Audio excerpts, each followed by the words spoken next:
Welcome everyone to the House of Balance, and thank you for participating in this very special segment, which is intimate stories from people's life experiences, places that they've seen shifts. The House of Balance, the entire theme here is the symbiosis of feminine and masculine energies. And when I looked up Satya after we were introduced through Navroop at the Digital Economist, I was absolutely blown away with his TED Talk and the in-depth, in the bones understanding of these topics that he has. Satya, would you share with us a little bit about your life background? Sure, thanks very much, Tiffany. Let me introduce myself first. My name is Satya Brata. I come from Amiskochiwaskaikan, which is a place that has been continuously inhabited for 11,000 years by the Cree, the Dene, the Saulteaux, the Dakota, the Métis, and all the Indigenous nations of Canada passed through there. It is colonially known as Edmonton, Alberta, Canada, has been so since 1795, but it's really Amiskochiwaskaikan. And I'm grateful that we're able to meet in circle, because when we meet in circle, we uphold the Indigenous tradition of the place that I call home. So thank you very much for having me here. And in terms of my life journey, it's simple really, Tiffany. I've been raised by strong women. And strong women, and I have had the luck to have a very strong woman as my life partner for more than 38 years. And I've supported her in her endeavors as well. But really it all began with my maternal grandmother. I only had her for 4.5 years until she died. But at the age of 45, there was no cure for cancer in 1959. But the values that she put into me, the resilience that she bred in me, the respect for women, the respect for human life, all that came from a deep and sacred tradition that she and her forebears had really bred in the bone. She was a woman in an era when women in India were supposed to take second place, they were supposed to take a back seat, but she learned to ride a horse. She learned how to shoot a rifle and a shotgun. She could hold forth in Sanskrit and about 3 or 4 other Indian languages. She became a volunteer activist in the Indian independence movement. And above all, she learned how to rule men. And she guided her family through incredible times. In 1943, the British colonial government took all the food away from Bengal, where her estate was, and 3.5 million people died in the famine. It's not a famine that gets a lot of coverage, but the Great Bengal Famine was actually caused by the British government taking all the food to feed the army and the soldiers in the Second World War.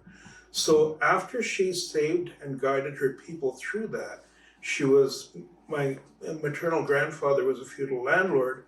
She really learned the sanctity of life, the sanctity of the earth, and the value of the symbiosis between female nature and masculine nature. Now, one of the things she taught me was the divine feminine energy, or Shakti, which she says exists in men and in women. In women, it's often awoken. In men, it remains dormant. And in old Hindu philosophy, this comes from the point that without feminine energy, life cannot be created. The phallus is simply the phallus. What can it do on its own? So this is where the respect for divine feminine energy comes from.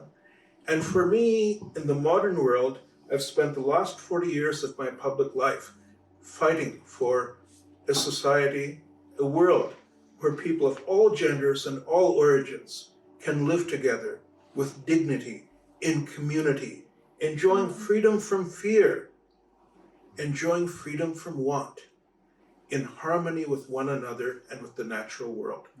This has been my life's mission. So when I meet Tiffany and I see what the cosmic internet is doing, and I see what our friend Herr Hirling has done in opening the House of Balance to us all, it is really that we are all the same journey.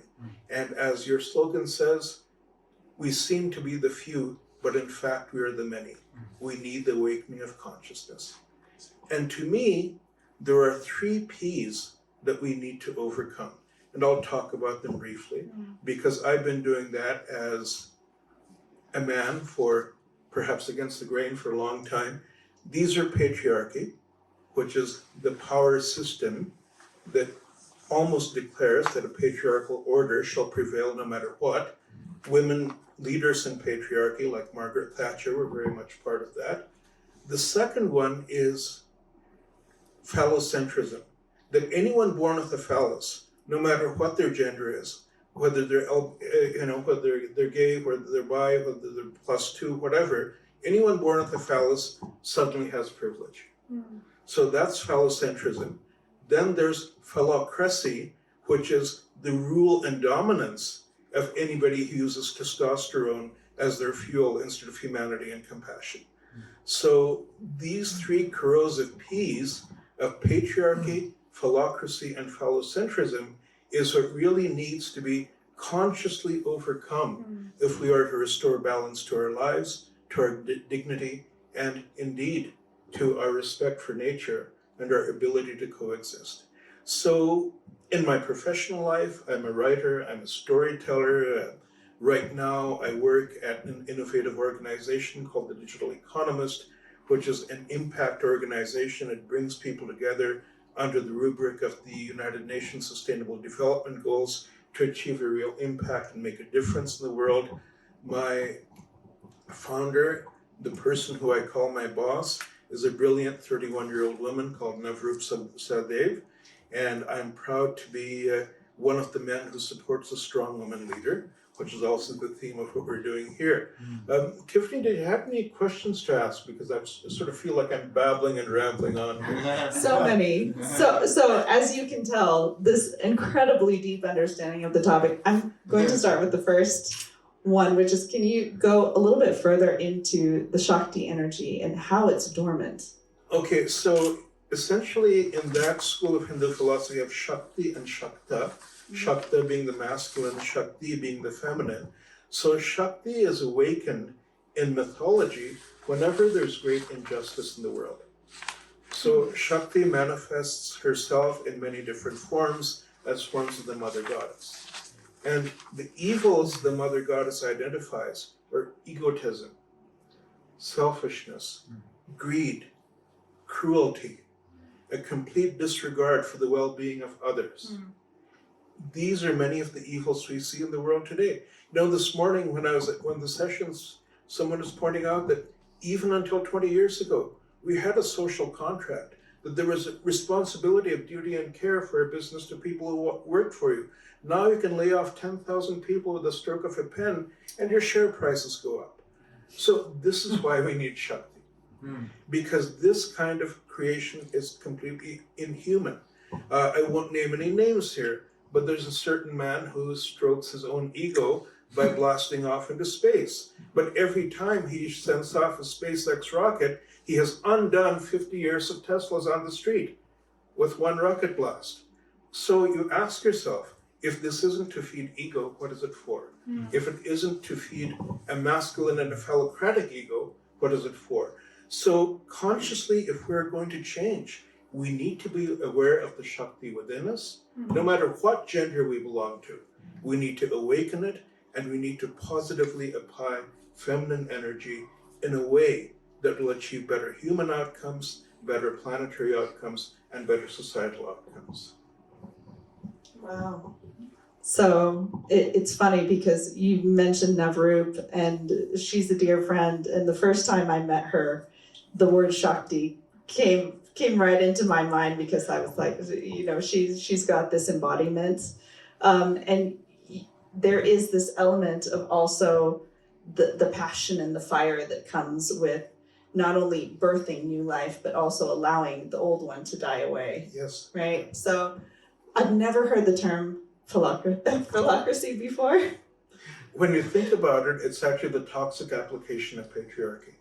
Okay. I would love an in-depth explanation of what phallocracy is. And did you come up with that yourself? No, it's actually a French term, Okay. because during the French feminist movement of the 1960s, the worst thing you could call someone was a bourgeois phallocrate. Wow. So you are not only a member of the bourgeoisie, you're a phallocrate, which, because a patriarch can be a patriarch in a benign, well-meaning, pat you on the head, avuncular, noblesse oblige kind of way. A phallocrat deliberately uses toxic actions to dominate a power system in which having a phallus is what gives you primacy. And then phallocentrism is almost like phallus worship, that anybody with a phallus is worthy of worship, and somebody with a phallus is, by definition, second class and beneath. Whereas in matriarchal societies, there's actually recognition that by belonging to the earth, you are honoring the creative forces of nature. So, can you give a few examples of where you're seeing that the most right now in the world today? Right now, I think that we have a lot of people who lead companies, who lead boards, who are completely consumed and blinded by personal ambition and personal gain. The idea of having societal ambition, societal aspirations, understanding, let alone adhering to the Sustainable Development Goals, this is something different. At the Digital Economist, if I may be allowed to speak professionally for a moment, I've actually distilled the SDGs, the Sustainable Development Goals, into what I call a 6D lens diagnosis for the world. The first D is disarmament. Stop making more arms. The world has enough arms to kill humans 50 times over. We don't need to manufacture anymore. Disarmament leads to development, which has to be inclusive, totally inclusive and lift everyone up and leave no one behind, and it has to be founded on dignity. These three diagnostics then lead you to the actual application, which is decentralization, which means transparency and accountability in all your actions, as much local decision-making as possible. Digitalization, which is using digital assets and emerging technologies to empower people rather than enslave them. And above all, decarbonization, because the climate emergency is the existential crisis for our time. And if you leave it to the phallocrats, they'll watch the planet burn to watch their profit tick up by 3%, even while the rest of us are gasping for air and unable to survive 45 and 50-degree temperatures.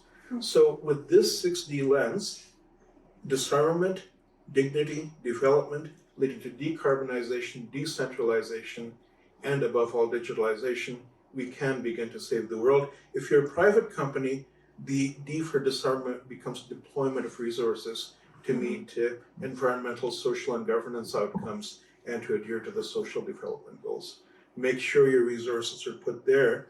And when we talk about disarmament, we're not talking about abolishing the military. We're talking about using your defense spending for the common good, like soldiers building civil defenses, soldiers building the hard architecture of climate resilience, and instead of making more arms and putting them into the sad places in the world, because the world never has a shortage of sadness and misery. Start using people who are actually trained in logistics, who are trained to work together, who are disciplined to build the physical structures we need in the areas of the world that they're needed most. Yeah, we just actually had a speaker here yesterday who was quite a few who were in the armed services. It's amazing the amount of training that they have and how it could be directed towards achieving what we actually want. It sounds like in the Digital Economist, you're actually working across all six levers. Absolutely. We are a global impact organization. We want a better world. We will do anything we need to build a better world, from converging finance to converging the digital and the physical economies to social justice. I mean, the whole idea of being a digital economist is to make technology and the economy a tool to be used for human betterment, not a tool to enslave humans. Essentially, you want an economy that works for people, not people who work for the economy. Yes. That's what makes us digital economists. I know, he's got us all on fire now. Are there any questions so Please. far? Discussions? I know we want to know more about, you're in a very special perspective and viewpoint on, what will actually make the difference in what everyone is doing. What are the things that are actually going to be making the difference? The first thing is to overcome the sense of us and them and realize that we're actually a big us. Yeah. In my last book, I actually evoked the sense of a community of us, in which if you want to be a them, you can exclude yourself and leave yourself out. And this is a journey that has no destination, but it's a journey of inclusion and, more than anything else, of overcoming otherness, of trying to look for the spark of humanity, which often begins with that burst of feminine energy, which is at the core of every human being. When you recognize that spark of humanity in someone else, and excuse my poor pronunciation in German, but it was what Schiller called the schöne Gottesfunke, which was the actual lyrics to the European anthem, and put to music in Beethoven's Ninth Symphony.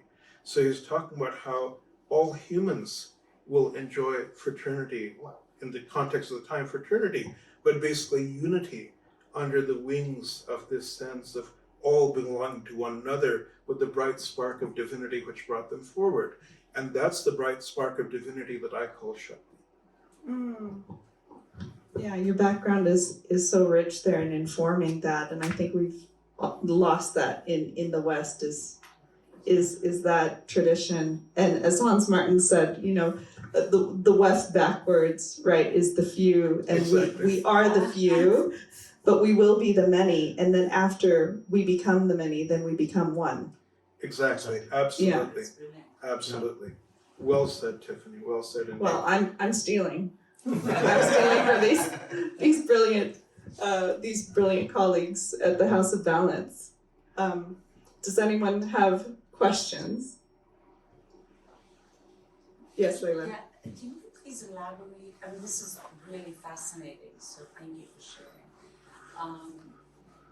Elaborate a little bit on the digital economy and your view on how they help. I'm going to repeat it with the microphone. So she asked about elaborating on the digital economy and your view on how that's going to impact things.